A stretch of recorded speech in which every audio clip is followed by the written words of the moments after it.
Hello guys, তো আজকে আমি আরও একটা রেসিপি নিয়ে চলে আসলাম। সেই রেসিপিটির নাম হলো পাস্তা রেসিপি। তো এখানে আমরা ডিম নিয়ে নিয়েছি, ভাজি করে নিয়েছি। এখানে পাস্তা নিয়ে নিয়েছি, একটা প্যান বসিয়ে নিয়েছি, তার মধ্যে কিছুটা গরম জল করে নিয়েছি আর দিয়ে দিয়েছি পাস্তা। এখানে রসুন, আদা, টমেটো, কুচি কুচি করে নিয়েছি। এবার পেঁয়াজটাকে কুচি কুচি করে কেটে নেব।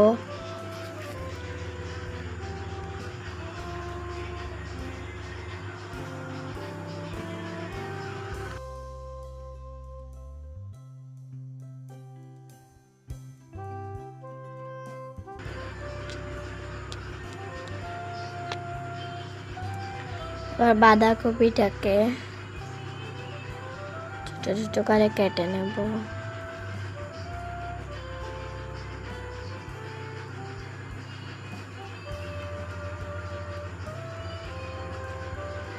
এখানে ডিম 2টা নিয়ে নিয়েছি। এখানে আমাদের সব কিছু কেটে নিয়েছি। পাস্তাটা সিদ্ধ হচ্ছে। এখানে একটা প্যান বসিয়ে নিয়েছি, তার মধ্যে কিছুটা তেল গরম করে নিয়েছি, 2টা ডিম দিয়ে দিয়েছি। এবার হলুদ করে দিয়ে দিয়েছি। এবার লবণ দিয়ে দেব।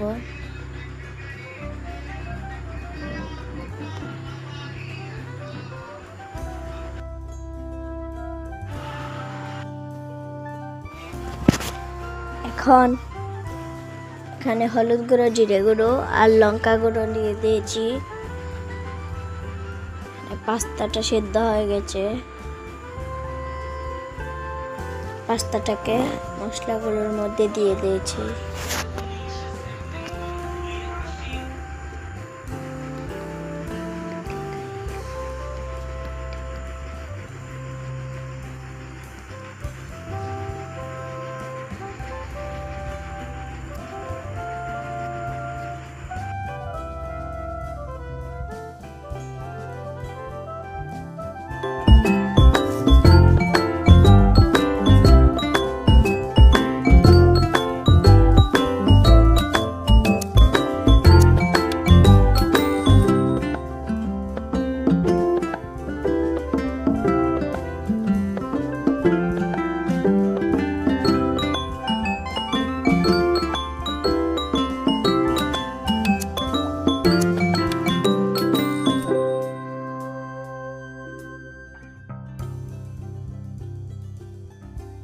দেখুন, আমাদের পাস্তাটা রেডি হয়ে গেছে।